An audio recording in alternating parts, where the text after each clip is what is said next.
Connecting your iPhone to a Bluetooth speaker is a two-step process. First, you'll need to put the speaker in pairing mode, and then we'll use the tablet to connect to it.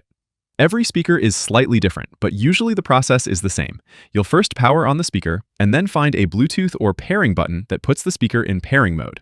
On my JBL speaker, there's a Bluetooth button on the top, and I can just tap that to put the speaker in pairing mode. Now that the speaker is ready, we can use the phone to connect to it. You can open the control center by swiping down from the top right corner, and then you can see this group here to view your connections. I can then tap the Bluetooth toggle, and my phone starts scanning for nearby devices here. Sometimes the speaker will show up here and you can connect to it without going to your settings, but sometimes your phone might just kinda get stuck here.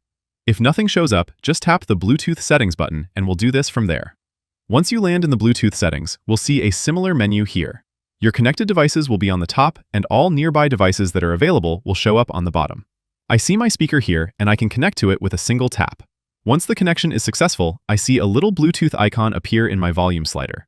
It also shows in the control center. You'll see how the speaker icon now has a small Bluetooth icon in it, indicating that our audio output is set to a Bluetooth device. And that's how you connect to a Bluetooth speaker. Click the like button if this helped, and subscribe for more easy guides like this.